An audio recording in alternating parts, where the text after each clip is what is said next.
Yo, what's going on everybody? It's your boy Memo here, back with another video. Today, I want to talk to you guys about why I think that the best DAW is Ableton and give you guys 5 reasons why. Here we go. To qualify myself a little bit, for those of you guys who haven't watched my other content before, I've tried a bunch of different DAWs. I've tried Logic, I've tried Pro Tools, I've tried FL Studio, I've tried Adobe Audition, I've messed around and dabbled within Cubase, Reason. Trust me, I've tried a lot of different DAWs, and I just want to give you guys why I've decided to stay with Ableton. Also, I got a brand new iPad, so I'm a little hype. I got my notes right here. I'm feeling wavy right now. Cool. Reason number 1 that I love Ableton, it just feels like the most flexible DAW that I've ever used.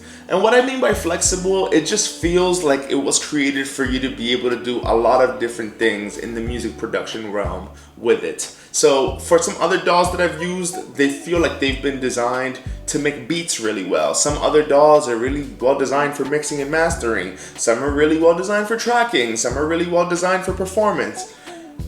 Ableton does all of these exceptionally well. There's nothing that I've used in other DAWs that I really miss over here. As I'm saying that, I guess I can think of one thing. For any FL Studio users, for those of you guys who use Grosbeat, I wish Grosbeat was in Ableton. I feel like it's pretty creative and awesome, but there are other kind of third-party plugins that you can use that do something similar.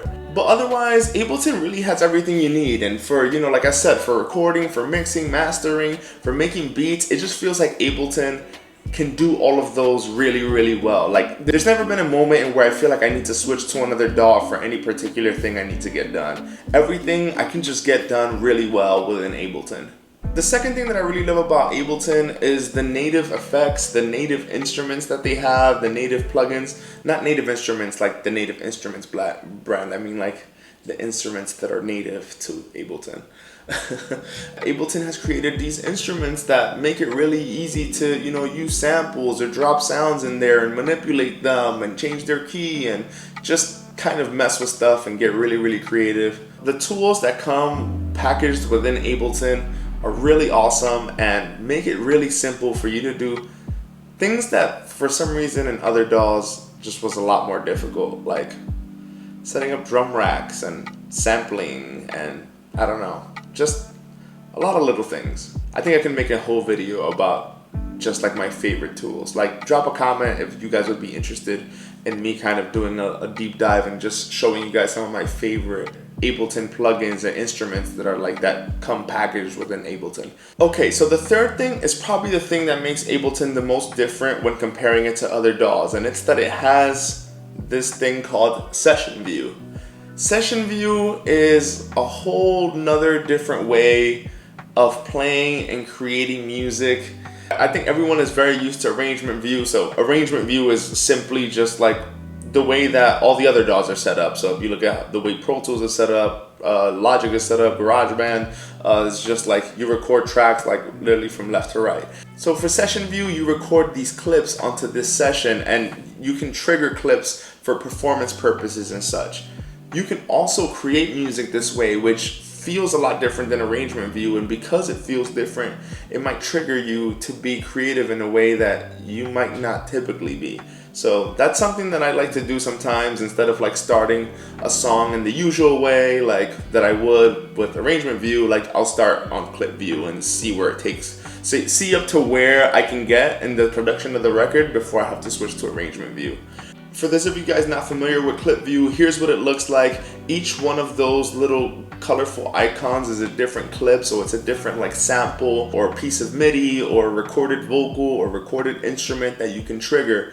And then each one of those like going across is what they call the scene. So it's the collection of all those clips going from left to right. And when you enable the scene, all of the clips will play in unison, and usually each of those clips, each one of those columns is a different instrument. You play that once you play it all together, you get a loop of a specific section of a song. So it's a little confusing when you first get introduced to it, but trust me, it's really cool. And once you really understand it and you can kind of unlock its capabilities, it kind of opens up your mind to a bunch of performance ideas and just a new way to create music, which is awesome. Another reason I love Ableton, and this is not another number, this kind of still falls within the session view category.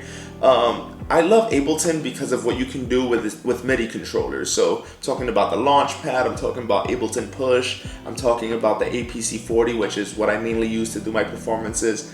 Session View unlocks a whole new way to use MIDI controllers, and you guys know how much I love this stuff just from all the performances that I post on this channel. If you've never seen one of my performances, I'll link it up over here so you can check it out. It's just a whole new way to kind of manipulate music and perform and create. So I really love it, and I think that without Session View, it wouldn't be possible to play with controllers in the way that, you know, Ableton allows you to. Number 4 is a little weird, and I feel like people like who are super fans of other DAWs might hate me for this, but I just feel like Ableton is smarter than the other DAWs that I've used before. There's a lot of things that used to take me a long time on Logic and Pro Tools that are really simple in Ableton. I think one of my favorite examples of this is just like dragging and dropping samples into Ableton. It's such a smooth process. Ableton does an incredible job at kind of determining what the original BPM of that sample is and warping it to whatever the BPM of your current session is. So for example, if you have a sample that was recorded at 80 BPM, like say like some drums or something, you can literally drop it into your 90 BPM session and Ableton will automatically warp it to whatever the BPM of your current session is. So you don't have to manipulate, you don't have to do anything. Usually Ableton can pick it up right away. Now, obviously, like with all technology, it's not right 100% of the time, but the majority of the time it definitely is, and it saves so much time. So that's one example. I actually recorded a video about how I use splice within Ableton, and I walked through some examples of how exactly this works. So if you're curious to see more about how you can kind of drag and drop samples, and Ableton is just super smart about how it adds them, check out the video that I made about how I use splice in Ableton. I walked through a whole session and you can kind of see my workflow. So one other example of how Ableton is pretty smart is global quantization. So that's pretty much a setting that you set before, like you do a live set or a performance, and every time you record something during that performance, it'll automatically quantize it for you. So that's why during my performances, I'll play some of those drums on the Launchpad, and after it loops up, everything is on point and sounds perfect. So that's because of global quantization. Again, this is something that's pretty simple and straightforward, but just in my experience using DAWs, sometimes some of these simple things aren't as simple as they should be, and I appreciate Ableton for usually kind of making those things simple for me. Number 5 goes right along with what I was just saying. Ableton is the DAW that I've used that feels the most like it's actually made by musicians and producers. I'll give you guys kind of an example of what I mean by this. I feel like every time I'm using Ableton and I start doing something that feels annoying or tedious, I can go into Google, type what I'm doing, type Ableton, and there's some sort of solution. There's some sort of plugin that I can use. There's some sort of effect or some sort of like audio rack, something within Ableton that I can use that will make my life easier in that specific moment. Quick example that actually just happened to me with the last live performance that I just did with July. You can go watch it up here. Shameless plug. So you know that sometimes like you'll play like for example some chords, and instead of just using one VST, like you'll layer, I don't know why I said layer like that. You'll layer it with a couple different VSTs. So you might use Omnisphere with one, then you might use Massive, and then you might use another VST. So you'll just play with the different kind of levels of these three and kind of make your own instrument by combining the sound of these three VSTs playing the same thing. So when I was setting up that performance, I learned that they have this thing called an instrument rack in Ableton, so that you can put all three of those VSTs all within one track. So when I'm performing, I don't have to enable 3 different tracks to perform that part. I can just set it all up very nice and organized within one track using what Ableton calls an instrument rack. This is what it looks like. It's awesome. It saves space in your session, it saves time during a performance, and just makes things a lot more clean and efficient. Again, it just feels like such an obvious thing to have. whenever I experience something like this, I'm like, it really feels like the people who made Ableton actually produce, actually make music, because these are like problems that you will only know of if you're like actually in the nitty gritty and like dealing with this stuff every day. And the Ableton folks just know what they're doing, and it feels like, I don't know, I feel like Ableton feels like a very thoughtful piece of software, and there's just solutions for most of the problems that I've stumbled upon, and I love that.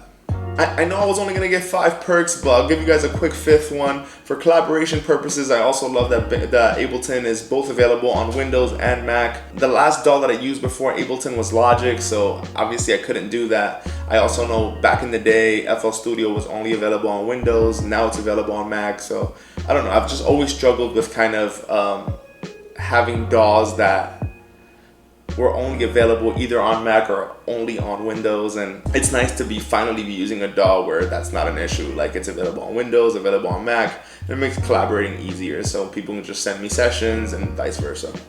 Now, you guys know I'm not about to just kind of sit here and give you guys just positive things. I do have a couple complaints. Complaint number 1 that is really annoying is Ableton just crashes a lot too. I feel like this happens with all DAWs. And I don't know if it's an Ableton thing. It's possible that it's just third-party plugins that are causing Ableton to crash.